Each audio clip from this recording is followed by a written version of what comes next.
Hello, my wild ones. It's me, Kirsten, and this is the It's Giving Mystical podcast. And this is your podcast for the week of April 25th. How are we doing out there? How are we doing out there? This past week, right? Like, happened in a blink and also 1,000 years. Anyone? Anyone? I want to just touch on a couple of things that were coming up in private work this week. One is nervous system regulation. Your nervous system. Your nervous system has very clear messaging for you. And anytime that you are feeling flooded, like overwhelmed, dysregulated, that feeling of fight or flight, the feeling of constriction in your breath and in your heart, a sense of ungrounding in your body, that's really good information. We often our bodies will have that response and our mind will be thinking something very different. We can seem almost unreasonable to ourselves. Our bodies can feel almost like they're betraying us. Like, I'm just trying to have a conversation here. And your body's in full panic. Okay, let's break that down. Our mind wants us to stay where we're comfortable. It wants us to stay in the familiar, whether that's familiar chaos or familiar danger. It likes to make reason for us not to change. Our body is a brilliant pattern recognizer, and it's recognizing patterns, dynamics, stimulus, sensations that are present in the moment. It's constantly scanning the environment, particularly when you're feeling a specific relationship or a specific dynamic, constantly dysregulating your body. That's good information. And what I mean by that is our mind will fill in the blanks for why we're feeling that way, or our mind will go off. If like we're really dysregulated, our mind will go offline completely. And it's important to just honor what our body's saying. And in that moment, it's virtually impossible to solve whatever's happening. When your body is in that fight or flight, in that dysregulation, in that panic, you're not going to be able to think clearly. You're not going to be able to have a clear conversation. You're not going to be able to often even move in your own best interest.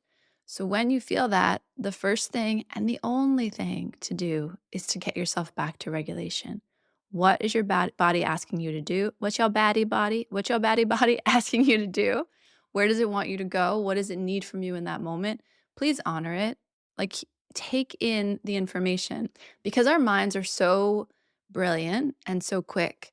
We can often like have a physical somatic experience of a moment, have a nervous system activation, not in a good way, and our mind almost betrays us. It almost says, well, why do you feel that way? Explain yourself. Body, explain yourself. Make sense of this.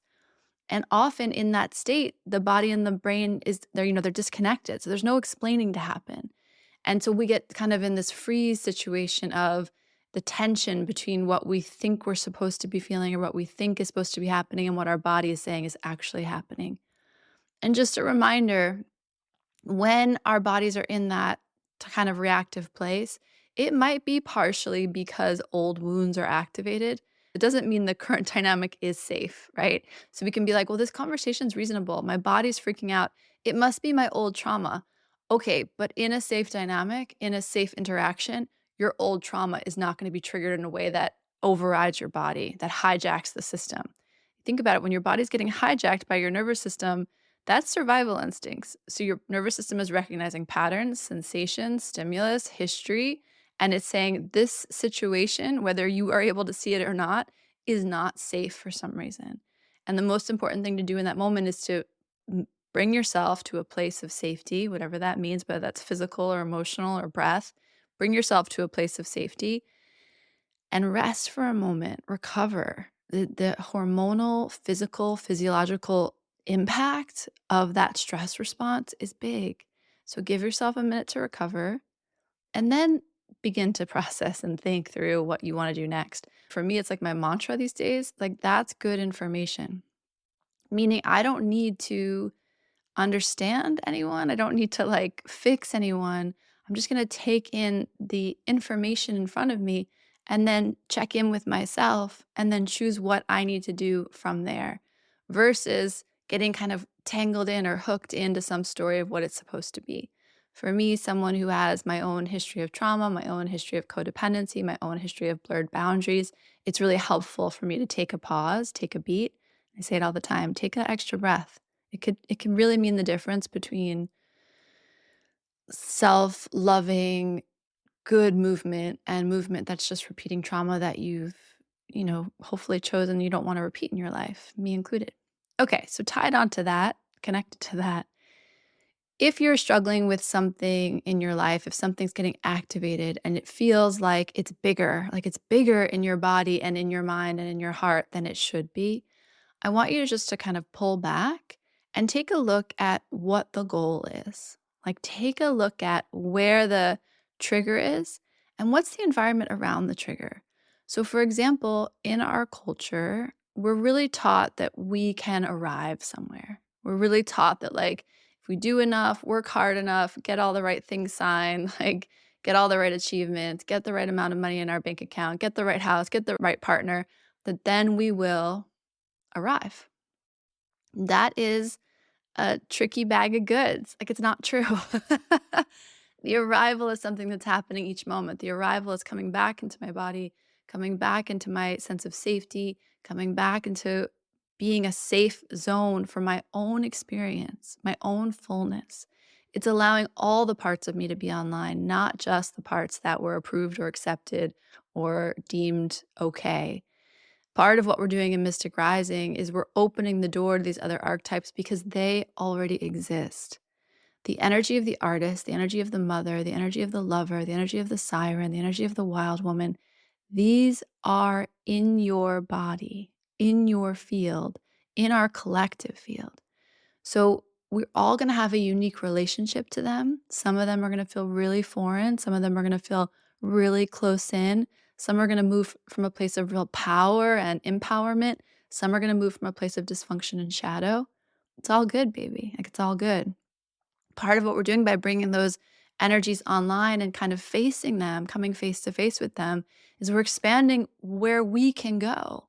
We're denying or rejecting or revolting against the idea that we can be trapped into a narrow band, that we are one thing. You contain multitudes. Ever hear that, right? So there's something about this idea of noticing when something's getting activated in you, taking a broader look and reminding yourself that there's no arrival. There's just here. There's just the information here. There's just my body's sense of being here. There's my breath. There's the room I'm in. There's the people I'm engaged with. There's the work I'm doing. It's all right here. There is no before. There is no after. It's all right here. And so noticing how much of your anxiety and turmoil is happening because of something that should have happened in the past or something you hoped for in the future, and bring your awareness back. What am I creating today? How does my life feel today? Really check in with yourself about that kind of future orientation of when I get there, then I will be okay. When I have this, then I will be okay. When they do that, then I will be okay. That's a trick. And so you want to just kind of check in with yourself around that. This moment is calling for a pretty a pretty courageous unveiling of your true self. Like a pretty courageous unveiling of the one that's been underneath or the one that's been evolving or the one that's been gestating. It's like this arrival of this new version of you that's been, yeah, really gestating and becoming and developing over probably a lifetime, but particularly over these last 18 months. There are things that I used to do that I no longer choose to do. It can be shocking even to ourselves because the way this kind of stuff came online was so quick. Some evolutions feel like, okay, I can feel this thing changing, shifting, adjusting. Some are like, it's happening in the dark, it's happening underground. And then one day you wake up, you open your eyes, and you're like, ah, well, now things are not the same. That's the kind of space we're in. And so it's like, okay, things are not the same. What do I do now? And that's why this idea of it's all good information comes in. Because what you'll recognize in these interactions are the assumptions people have about you, the assumptions you have about yourself, the assumptions about the way it's supposed to be, the way you should be. And the truth in our hearts is saying, that coat doesn't fit anymore. Those shoes don't fit anymore. And so we're just taking that in and we're not making ourselves right or wrong, or we're not making other people right or wrong, hopefully. We're just kind of saying, this is who I am today. This is what I need today. And like I've said before, like my teachers have said to me, a need is a need is a need. It doesn't go away. So by being clear people of integrity and heart, we can check in with ourselves and honor what we need and ask for it clearly, provide it for ourselves clearly without making other people wrong for not kind of knowing what we need as we are dynamic, evolving beings ourselves. And so is everyone else we're engaged with. Okay, so those are just some high level things that were coming up this week, and I wanted to address them. I do feel like the ground is shivering under our feet in some really beautiful ways and in some very difficult ways. And so I just want you to know like you're not alone and I'm with you and many people are with you and I hope you have a community that you can engage with and reach out into. I hope you feel supported in that. I hope you feel seen in your shifting perspective, shifting embodiment. And yeah, I wish that for everyone. This week, fascinating tarot. Thank you. The tarot gave us the magician this week. I love this. Like I love this little trajectory. We have the world. We could feel the closing out. We could feel the threshold. We could feel the invitation. And then last week, we had the Nine of Wands, which was like, you're no fool, baby. Like the next card, right, should be the Fool. It should go World, Fool, Magician. But we got the Nine of Wands instead. And it was like, you're not a fool. You're not a new babe. You are the warrior. You have walked this path. You are here for a reason. You are here for a reason. You stand at this threshold in this body with this desire, with this heart, with this spirit for a reason. And so you are no fool. You are the wounded warrior. You have battled your way to this place. Don't minimize that. Like, don't minimize whatever you've done, whatever you're doing to live more authentically, to be more of yourself, to be more free, to be more plugged into love and life. Don't minimize that. The magician coming in this week is like, yeah, you are no fool. You are the magician. You are the creator. As above, so below. The magician's energy, that one, that pull, that clarity. I am tapped in. I am tapped into spirit. I am tapped into the earth.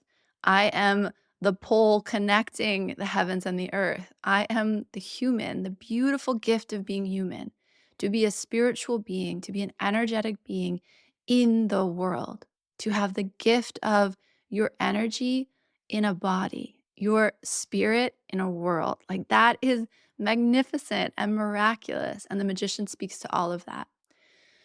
When the magician comes up, he's talking about new beginnings. They're talking about clarity of purpose. The magician is saying to you, like, you are creating worlds all of the time.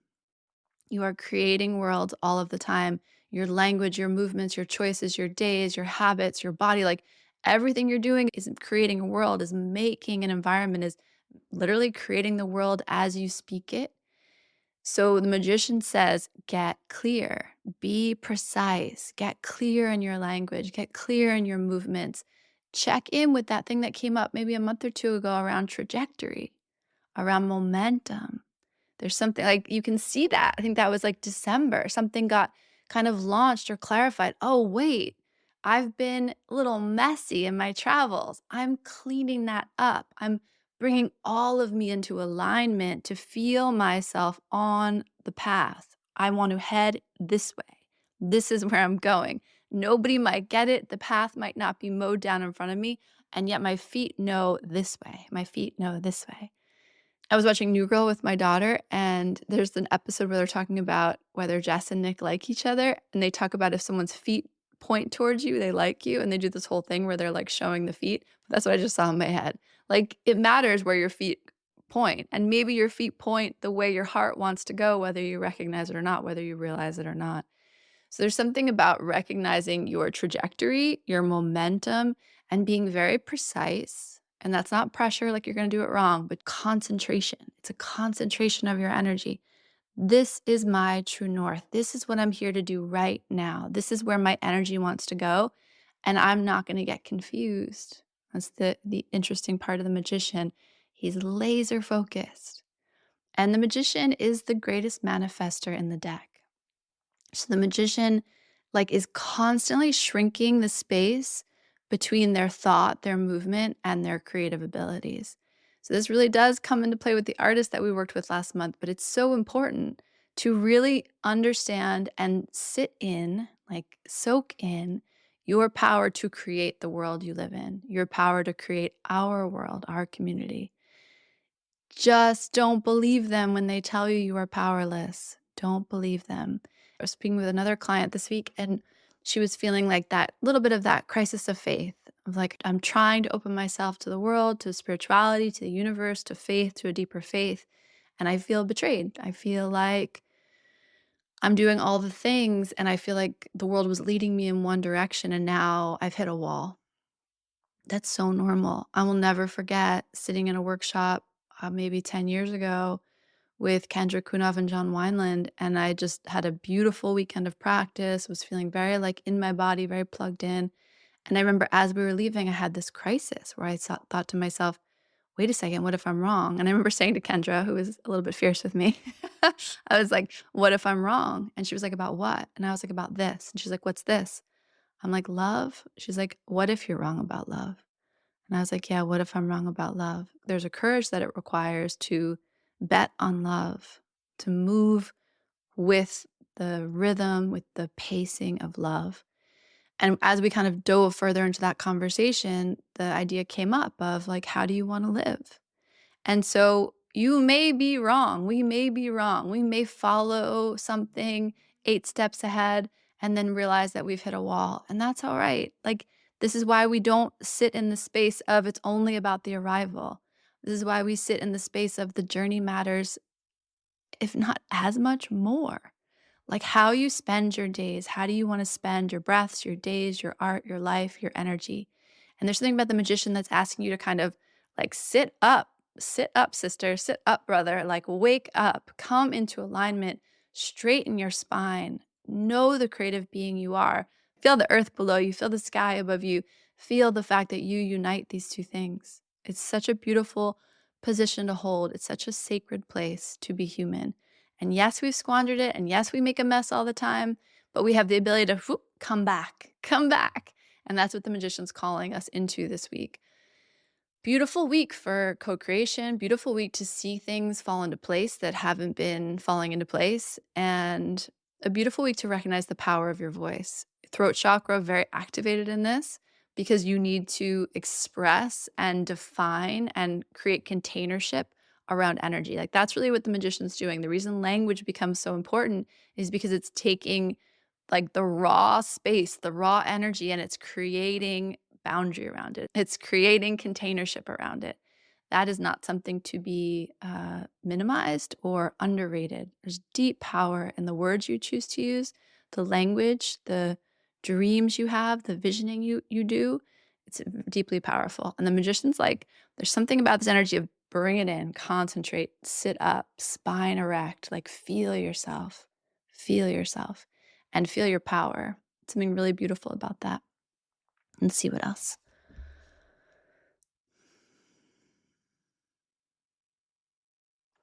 The last thing I'm going to say about the magician on the traditional card, there's a really important thing that happens where there's both roses and lilies. And in the tarot, the roses represent material desire, like earthly desire, and the lilies represent a more purified spiritual desire.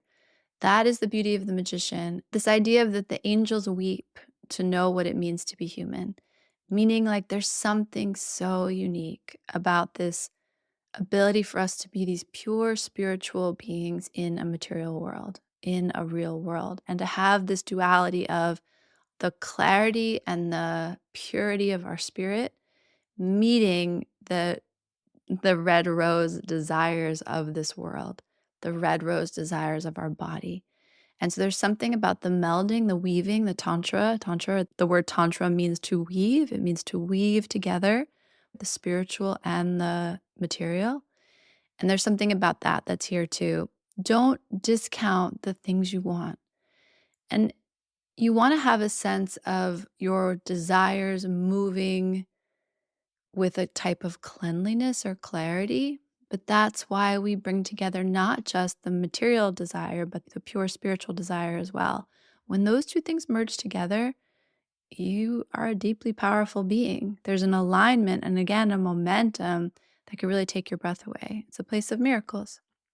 So the magician is asking us to Honor both sides of ourselves, honoring the weaving that we are, honor the fact that we are made of both earth and sky. So that's here with us as well. Powerful, powerful week though.